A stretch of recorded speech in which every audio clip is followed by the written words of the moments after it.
All right, everyone, welcome to the 2020 JSA mock debate here at the John Cooper School. Thank you in the audience for attending. Thank you at home for watching. And a very special thank you to everyone who organized this. Alessandra Ramirez, Sayla Hark, thank you. You guys have done a spectacular job.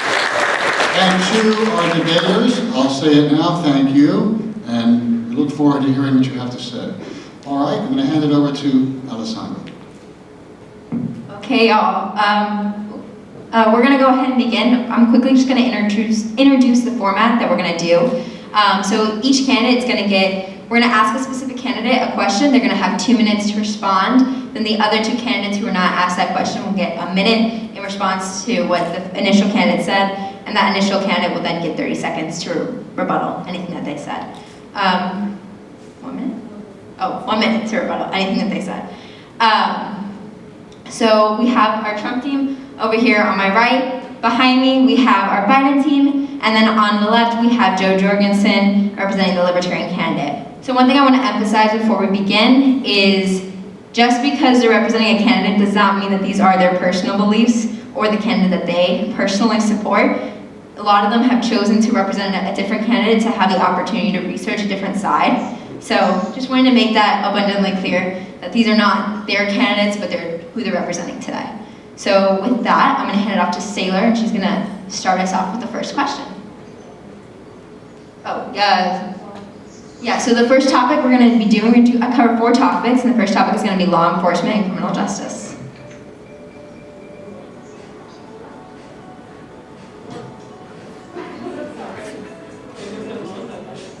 Okay, so this is for the Biden team. One of Biden's plans of action is the Safe Justice Act.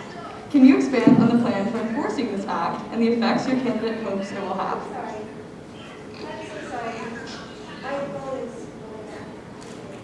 I'm sorry, could the chair please repeat the question? I couldn't hear it. That's okay. Okay, one of Biden's plans of action is the Safe Justice Act. Can you expand on the plan for enforcing this act and the effects your candidate hopes it will have? So, the Safe Justice Act, which stands for Safe, Accountable, Fair, and Effective, which sounds amazing, right? Is suggested by the Congressman Jason Lewis, Republican from Minnesota. And the plan is that it will reform the criminal justice system from front-end sentencing to back-end release policy, not just trying to throw more money at the criminal justice system. And the plan is to reduce recidivism, the tendency to recommit crimes once you've been released from prison. And how it's going to do that and how it's been proposed to do this is incentivizing the completion of evidence-based prison programming and activities through expanded earned time credits. So not only is that talking about making sure that people are receiving the education that they need within the criminal justice system, but also outside in order to prevent crime. It means that once they're released, they receive the proper support that they need in order to not commit crimes again. Because a lot of the times, once these people are released from prison, they're just going to go back to the same situations that they were in, low income and around poverty areas, and that will incentivize them to recommit these crimes. So when we talk about evidence-based alternatives, we're thinking about using science to determine what works to reform criminal behavior. And science has determined that education works, and that for many offenders, just tacking more months and years onto their own long prison terms is a high cost for the government and a low return approach to the public safety. And not only the public safety, but the safety of these people. So it will also curtail over-criminalization. So, is that the timer? Okay. Yeah, there's my answer. Now the Jorgensen team will respond.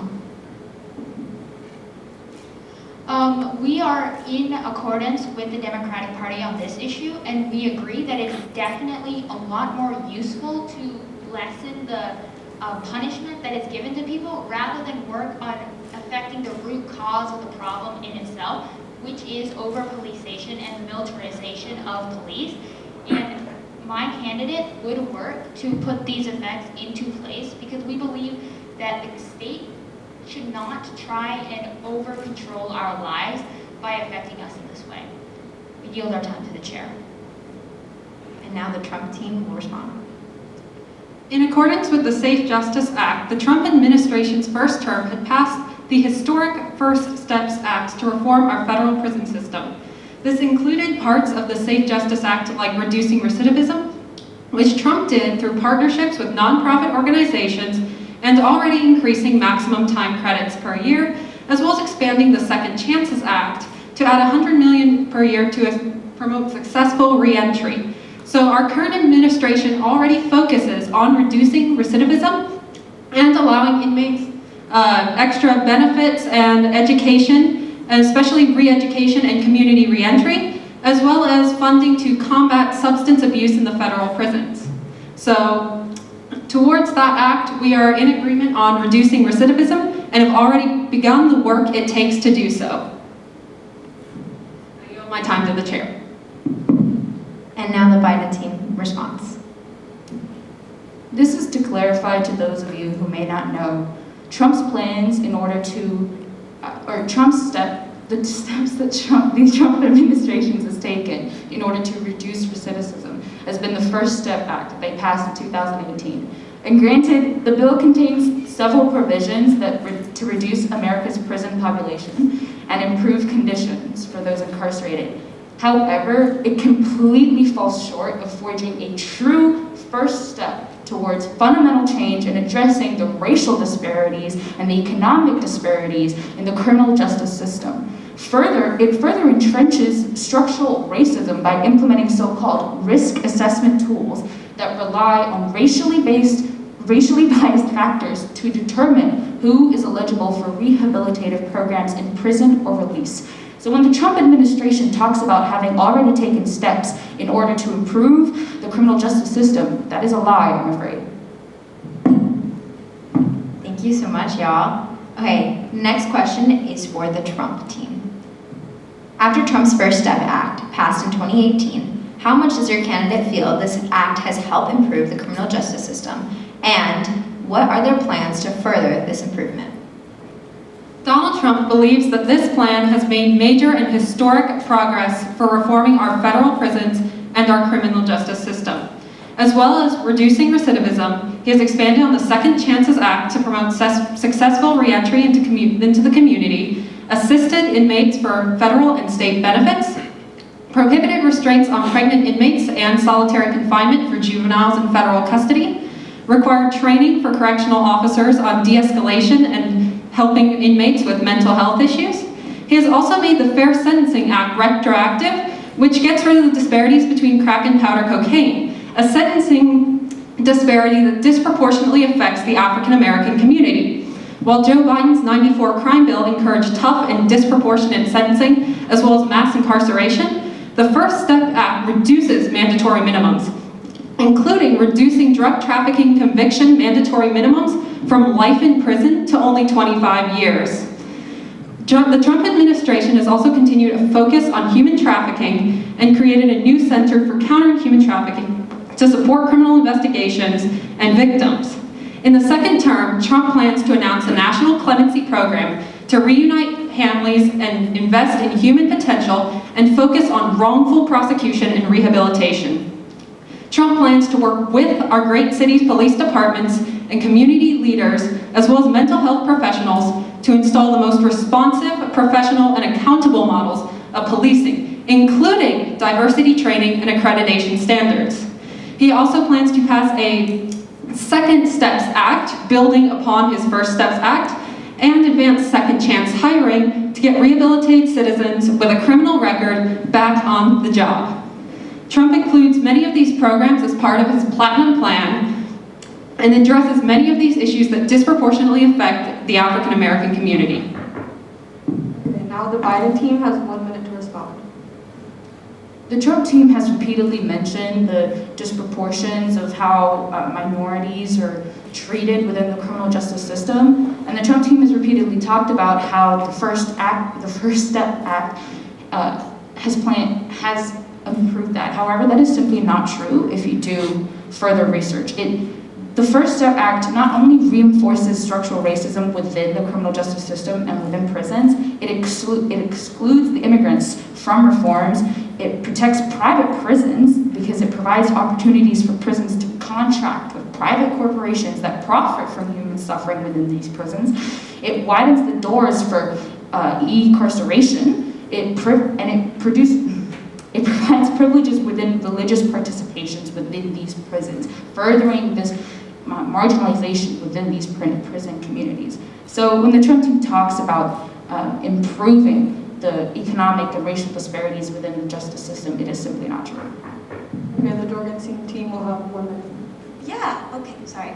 So exactly, the law that the Trump administration and our opponents are proposing excludes certain inmates from earning credits, such as undocumented immigrants and people who are convicted of high-level offenses, which is an absolute travesty. And of course, going back to the drug war on drugs, we are obviously proud supporters for the decriminalization of them. We need to pardon nonviolent drug offenders and stop acting like the purchasing of marijuana and other substances constitutes as a criminal offense. It's a known fact that it's far less expensive to rehabilitate a drug offender than to incarcerate them. And of course, people will always find ways of overriding the system. Should we continue with our laws that we have now on drugs, more lives will be put into harm's way from buying black market products that have not been FDA approved. What we propose right now is abolishing drug laws and creating a way to safely monitor them on the free market. In doing this, we can install tax subjugations and other methods to ensure they are safely purchased. Okay, the Trump team has 30 seconds to respond. All right. I would first like to address Joe Biden's rebuttal. It is true that Joe Biden's 1994 crime bill actually directly grew our mass incarceration rate, which does disproportionately affect the African American community, as well as included the disparities in crack and powder cocaine sentencing. And as well as contracting with private prisons, the funding used in those contracts is used for research on rehabilitation and providing programs such as halfway housing to get our prisoners back into the workforce and to have inmates back into the community. Okay, so the next topic we're going to discuss is healthcare. The first question is for the Jorgensen team. Scientists across the world have proven the effectiveness that masks have had in the reduction of the spread of coronavirus. Please elaborate on your candidate's view on masks and mask mandates. All right. So the thing about a mask mandate is, yes, masks are incredibly important, and I agree, but it's a question of the freedom of the American people. First off, people aren't stupid, right? If they're told wearing a mask will make them safer, then oftentimes they will do it. But if their leaders instruct them to not wear masks as some sort of rebellion or to define their own rights, then oftentimes they will go out of their way to do something that harms them in order to make a statement. In order to ensure people wear masks, we don't need a national mandate because the government can easily grow out of control. What we need is to encourage people to wear masks through education and literacy. If we can get that, then people who wear masks will be doing it because they know its effects, they know what it does, rather than being forced to do it, which will undeniably incite people to riot and protest, causing even more anger and violence in a country that's already incredibly polarized. Yes, we yield the rest of our time to the chair. Now the Trump team. President Trump has the similar view on masks. President Trump believes that the states should exercise their states' rights in enforcing a mandate. He doesn't believe in a national mandate because he thinks that a national mandate would kind of take that right away from the states. He does wear a mask when needed, however. I yield my time to the chair. And now the Biden team. Okay, so first to address Ms. Jorgensen's point, when you don't wear a mask, you're not just hurting yourself, you're hurting others, which is then a right that you don't have. So if you're by yourself, you're right, you don't have to wear a mask. But once you are affecting other people, then that's no longer a right, just like any other crime that you don't have the right to do. And then to address President Trump's point, This is not a state problem. It's not only New York or only Florida or only any state. It's a federal problem, so it needs to be addressed at the federal level. I yield the rest of my time to the chair. And now Jorgensen has 30 seconds to respond. While I realize that this is something on a federal level, you have to remember that all of the states are different. The states require different levels of mask mandates, and not even state to state, but organization to organization. Imagine you have a hard labor job where you cannot afford to wear a mask, and you're not in close proximity to other people anyway. On the flip side, if you are in a closed building wearing a mask and not doing hard labor, then the company itself can decide to enforce masks, and that is their right. Thank you so much. Now, this next question is for the Trump team. In light of another pro-life justice being confirmed to the Supreme Court, what are the next steps in Trump's plan to protect unborn life? President Trump has said in his platform that he wants to protect pro-life by appointing justices that will overturn Roe v. Wade. However, we do know that we won't know how a justice will vote in court until they are presented with the evidence of each case. That includes this one. Amy Coney Barrett getting approved and cementing the conservative majority will help the potential of overturning Roe v. Wade because she believes that Roe v. Wade's super president should not have an untouchable status. President Trump wants the Hyde Amendment to stay intact through his term or terms. He also has cut off federal funding from Planned Parenthood and other groups that perform abortions. However, he has promised that he will put his funding back to Planned Parenthood if they stop providing abortions. All of this has to do with the Hyde Amendment because the Hyde Amendment prohibits federal funding for abortion through taxpayer dollars, both through taxpayer dollars and through insurance companies like Medicare and Medicaid because they are a federal-state partnership.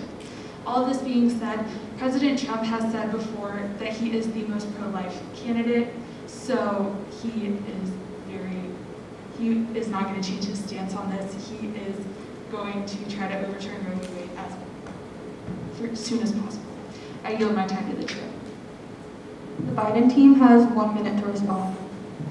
Okay, so Joe Biden is pro-choice. He believes that abortion is a woman's right to her own body. If Roe v. Wade is overturned by the new conservative majority of 6-3 on the Supreme Court, Joe Biden will make Roe the law of the land, or at least pass legislation to try to.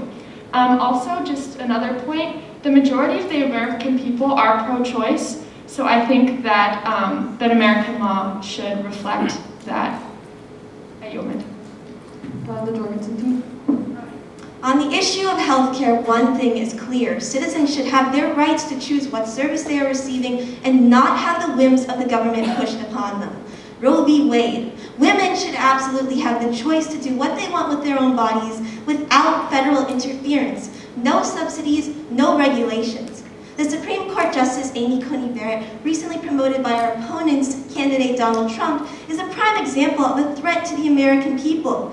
Barrett champions ideas that push against a woman's reproductive rights. Are you willing to let your individual liberties be put on the line to feed a restrictive government?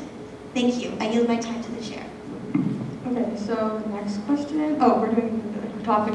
Oh yeah, 30 seconds for the Jordan team. My bad. President Trump believes that his opinion should kind of be what is happening while he is in office. That's just how that would work. He gets to appoint the justices that he wants while he is in office. That's his legacy of being president. So I yield my time to the chair. We're going to move on to the next topic of the economy. So the first question is for the Biden team. Following the tragic economic aftermath of COVID, what are Biden's plans to provide relief for and strengthen the middle class, who he believes are essential to an effective society? Okay, so to start off, Biden fully believes that a lot of the economic crisis that occurred as a result of the COVID pandemic is President Trump is largely to blame. Because of how he failed to handle the economy, he is responsible for more than 22 million jobs lost as a result of the pandemic.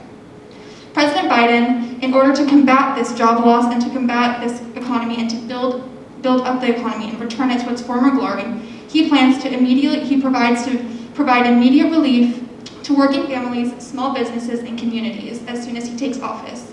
He wants to expand crisis unemployment benefits and insurance and ensure that the middle class is protected. Joe Biden believes that the base of a fully functioning economy is the middle class. He believes that the middle class forms the key portion of the American people and that they are essential to a well-functioning society and a well-functioning economy. Without protections provided to the middle class, we cannot have an effective economy, and thus he thinks that we need to provide relief to these people and make sure that they can live sustainable lives. I yield my time to the chair. Now the Jorgensen team will respond. The middle class is America's life, blood, and breath. And that's why Joe Jorgensen, our candidate, would work to help them by decreasing the taxes that they have to pay for a large government. What capitalism, free market trade, that is what America needs for its middle class to grow.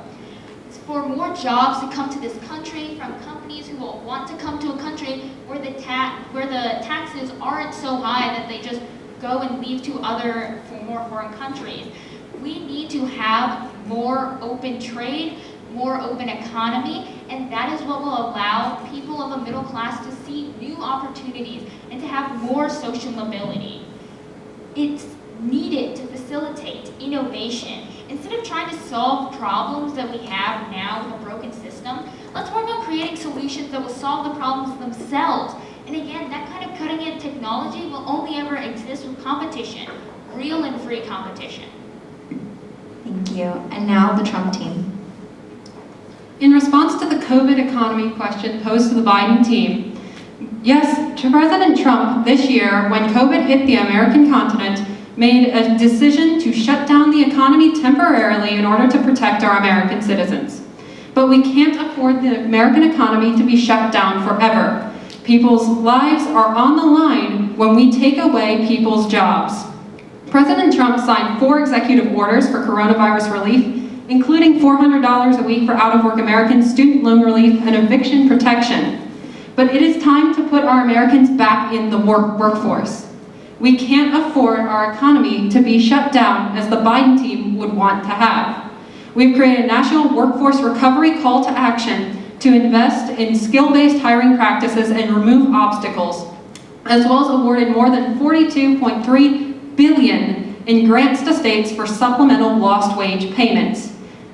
We need economic relief, and it's coming from the Trump administration right now. And now the Biden team. So in response to the Trump team's point that Biden wants another full economic shutdown, that is simply untrue. Biden does not want the economy to shut back down. He wants economic prosperity just as much as the Trump team, but he believes the American people need to be protected as they do so. So Biden believes that we need to have our economy reopened, but with proper mitigation policies in place. So things like mask mandates and making sure that the American people are protected when they're going back to work, so there's less death. Thank you. The next question is for the Jorgensen team. A big part of Joe Jorgensen's platform is deregulation on tariffs, taxes, and immigration. Can you elaborate more on what this means for the future of the American economy? So, open border immigration. I'm sure y'all have heard the phrase, a nation of immigrants, but it's true. We as a nation are incredibly powerful and have so many issues with diversity because of how complex and unique we are.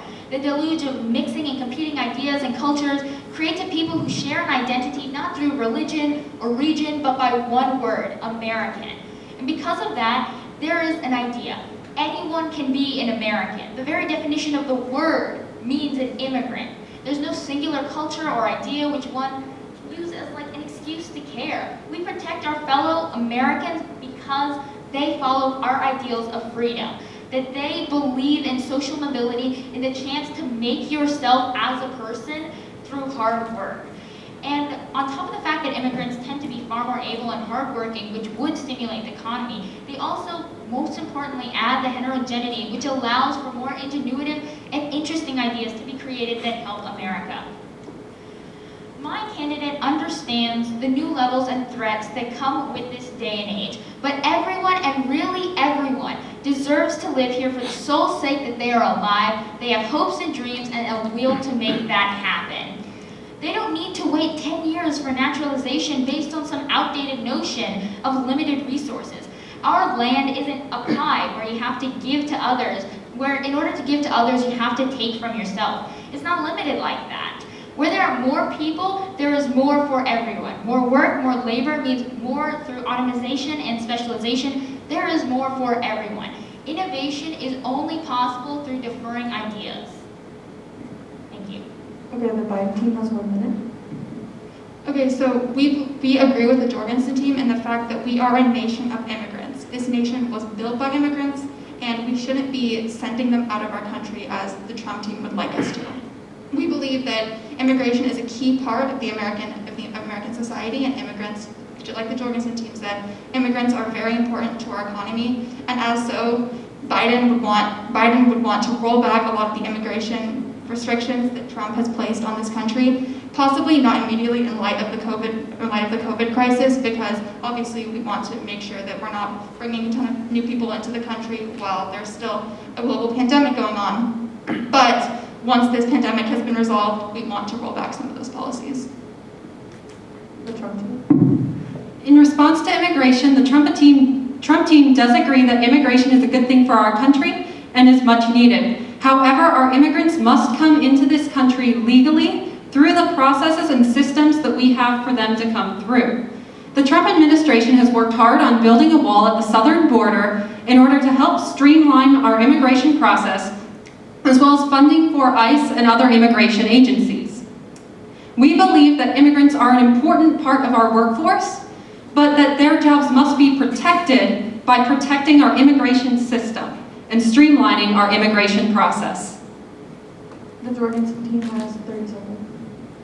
I think you mentioned the legal way. So forgetting the inefficient wall that does very little to deter people, I think the legal way is the problem. It is so hard to get into this country, and that itself is the problem. Why do you think people do things that are against the law to get into this country? They don't have another option. Many people, they're dying, they're starving, they're in horrible conditions while they're waiting to try and get a legal way into this country that is geared against letting them in. Okay, we're going to move on to our next and final topic of the soul of America. So the first question is for the Biden team. In the Democratic Party's platform, your candidate's party discusses enacting, quote, ambitious measures to heal the soul of America. What are some examples of these measures?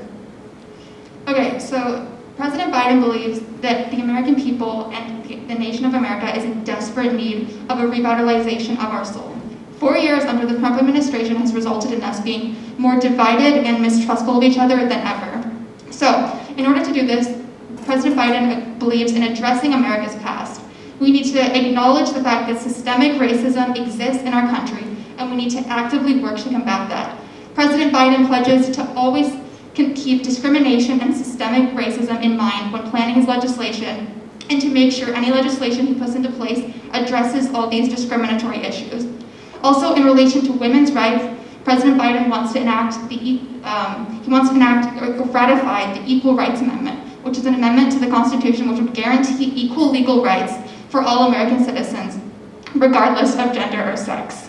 So this is one very solid and concrete way Biden wants to ensure gender equality. He also believes that the LGBTQ plus community should be protected. He wants to ban conversion therapy and prevent discrimination in the workplace and in healthcare based on sexual or gender identity.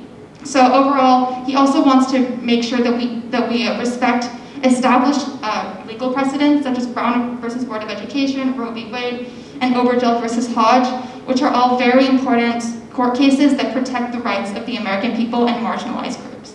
I yield my time to the chair. Now the Jorgensen team. All right, now I'm sure y'all have heard the word freedom many, many times. But why is it so tied to both the identity of Americans and the identity of libertarians? Well, the thing to understand is that freedom is more than just options, choosing between A and B. That's not freedom. Freedom is knowing exactly what you want and wholeheartedly putting your all behind it. And right now, we don't have that. The current broken two-party system is a symptom of our voting that clearly is dependent on fear. Think about it. Right now, if you have to pick a party, somehow all of your beliefs must magically align with half of the population on everything. Abortion, health care, foreign policy, civil rights, anything. Since people don't happen to be a carbon copy of each other, they have to yield some of their opinions. They have to sacrifice what they believe in to fit into a system that is incredibly resistant to change. On top of that, it leads into an echo chamber where you're slowly indoctrinated into fitting into the mold, or on the other option, in having an essence that your vote doesn't matter. No, American people, we are free. We are proud, and we, most importantly, value our liberty. What fear should never, ever, ever be a guide choice in who you want to vote as your president. Thank you. Thank you. And now the Trump team's response. Well, so American exceptionalism is the idea that to build a better world, we don't have to tear down the old one. So we believe that the greatest version of our country is one that incorporates the great traditions of our nation, along with the new ideas of progressivism and equality. American exceptionalism is not some fanatical ideology of ultra-nationalist sentiment as it's portrayed. It's the belief that no matter our mistakes and shortcomings in the past, we are a work in progress. America is a work in progress, yet the opposition insists that America is a broken nation in every form. They want to tell you that everything is wrong about America. This philosophy is detrimental to us as people and our nation's success. America has problems. We understand that. However, these problems are not going to hold us back forever. They're pushing forces for us to fight for justice. America is a work in progress, not a finished product, and it always will be. Always striving to be better. This is the... Okay, cool. Just my final words I want to say is the opposition is trying to tell us that everything is wrong, but don't tell us that we're wrong. Tell us how to be right. And now the Biden team. So I will agree with the Trump team on the fact that America is a work in progress. But when you say that we want to take the past and carry it with us, do you really want to, uphold long-standing traditions such as slavery, discrimination, the Vietnam War? There's all these things in our past that we need to address. And yes, America is a work in progress, and Biden doesn't believe that we should ignore the great things this country has done. But we need to address our problems, and we don't just focus on the problems, we also focus on how America has been great. But American exceptionalism takes this American nationalism to an extreme that this country does not need. And now the Jordan's team response. In response to the Trump administration, I would like to say that I understand. Wait, sorry, that was my fault. We're actually done with the question. I thought it was a Jorgensen question. I'm so sorry. So the final question is for the Trump team. So in Trump's Fighting for You platform, one of your candidates promises is to teach American exceptionalism. Can you expand on your candidate's definition of American exceptionalism? Well, like I said, American exceptionalism is the belief that we can incorporate the great traditions of our nation along with the new ideas of progressivism that we have in our country. And yet the opposition politely disagrees with their policies on COVID, in which they group together everybody based on service level characteristics.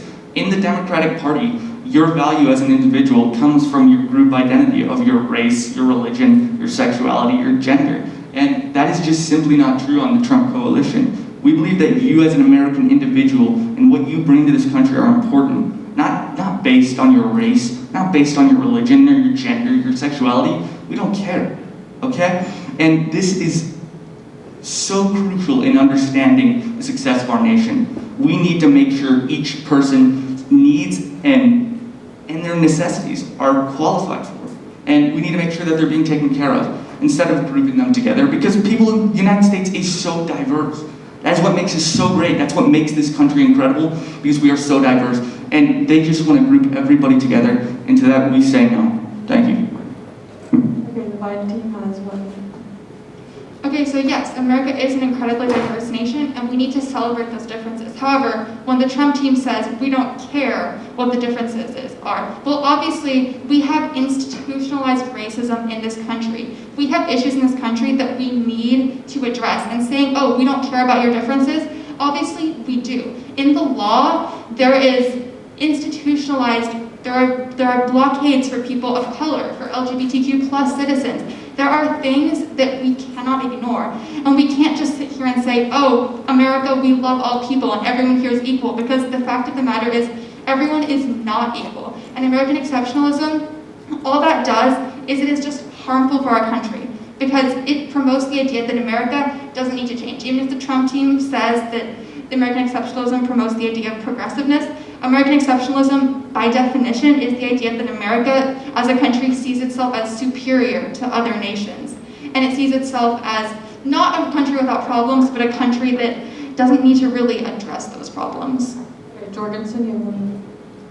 Dreaming of a better world is nothing without doing anything to change it. Like the Democratic candidate has claimed, I believe that systemic racism, overarching federalism has been baked into our system so much that we do actually need to take action to fix it. If we lived in a perfect world where everyone was equal, where gay marriage was allowed in every state, where these things didn't matter, then yes, they wouldn't matter. But they do. We can't erase history, it's there. And if you try to ignore it for the sake of preserving it, all you're doing is leading to a corrupt system. We need a government that deconstructs its overarching, strong, federalist laws that can oftentimes be incredibly discriminatory into a more freer, more open space for everyone. Okay, so now each team will get 2 minutes for a closing remark, so we'll start with the Trump team. All right, so I had this whole closing speech planned out, but I really just, everything we're talking about right now with the ideas of polarization and everything, it really reminds me of the election of 1992. And if you guys don't know about this, President George H.W. Bush lost the election to Bill Clinton. And he, obviously somebody would be mad about that, but he wrote this incredible letter. There will be tough times made even more difficult by criticism you may not think is fair. I'm not a very good one to give advice, but don't let the critics discourage you or push you off course. You will be our president when you read this note. I wish you well. I wish your family well. Your success is now our country's success. I am rooting for you. And I think that's so important nowadays. We need to look past the ideas of polarization and that people are somehow growing farther apart, but we're not. Look at how many people have gotten involved in politics. This is all because of Trump. President Trump has brought a flair to the United States, and he has brought people to be involved in politics, whether he intends to or not. More people care about politics today than they did back in 2012. This is because of President Trump and the attention he brings. He brings politics to the forefront. We have the highest voting record right now in Texas. Right now, the early voting numbers are higher than we saw in the entire Texas numbers during this time of 2016. This is incredible. More people are voting now than ever. And again, this is because of President Trump. And if we see this go, an era of political indifference will come. And I don't necessarily want that. So thank you guys. Biden? We've heard from all three teams about criminal justice, COVID relief, women's health rights, and a post-virus American economy. Ultimately, it is up to each individual, each one of you, to decide who is right based on factual reasoning, I hope. We've heard the Trump team attack the 1994 crime bill without fully acknowledging the war on crimes atmosphere of the 90s. In fact, there seems to be a general trend of ignoring factual information in certain presidential campaigns. America's prison population has grown 700% since 1970, even though crime today is the lowest it's been since the 1960s. Trump's solution is to propagate that tremendous crime is coming across. Masks have proven to, at the very least, reduce the rate of COVID spread, and certain candidates have chosen to prioritize childish liberties instead of the lives of thousands of Americans. Immigrants, legal or otherwise, have built and fueled American livelihood long before most of the people in this room were born, and research studies have proved time and time again. In the defense of American exceptionalism, teens have confused it with a pride in national identity and have confused American traditions with a history of racism. One day, an American history class will teach otherwise. The only entity in America that is stealing jobs and American lives is a faulty administration that promises change based on false information and regurgitates poetic lies, and a party that preaches panic fueled by the fear of losing our freedoms with no clear actions or legislation proposed. A Biden administration that strives for truth, inclusivity, and equality through concrete and progressive legislation is an administration that will put Americans, all people on American soil, first. Hey, Jorgensen. America has never been a normal country. Sure, every country is special, but America was an experiment. And by that nature, we're founded on ideals we fought for. We, the American people, value liberty so much more than anywhere else in the world because we know what it's worth. Our candidate, Jo Jorgensen, she's the right choice because she represents a value. Left socially and right fiscally, we are the perfect balance to unite our polarized country. No hidden agendas, no nothing. Just a will to do what she believes in and to fight for the American people. To her, it's not a battle for the sake of winning. No glory, it's a battle to win in order to create change, meaningful change. Thank you everyone for listening, and please vote for Jo Jorgensen 2020. Okay, so now we're going to do a vote. I think Alessandra's getting it set up right now. It's a Google form. And you can you'll see the questions, but you just fill out your name and then click who you're going to vote for. And there's a QR code, so just get ready to scan it. It'll be up there in a second.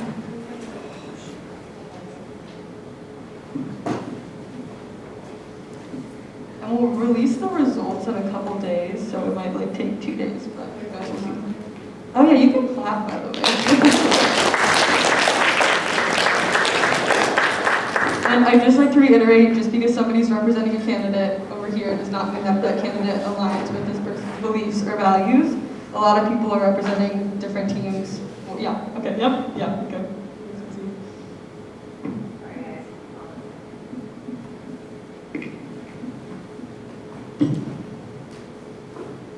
Okay, just scan that and that should take you to the Google form.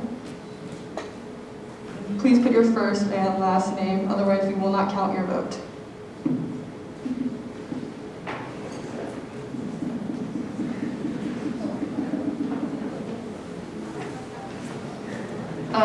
The Biden team would like to ask the chair of this amazing debate are we allowed to vote? Yeah, you can vote.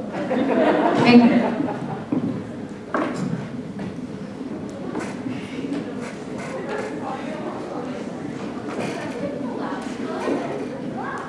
Yeah, you're allowed to, they vote. It's like a big deal. They go to the polls.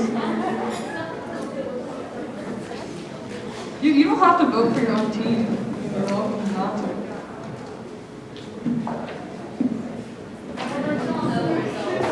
Yeah. The results will be on the Instagram for JSA. It's like jcs.jsa. We'll post them in a couple days. We'll also send out a reminder. Yeah, there'll be a remind. So if you don't have Instagram.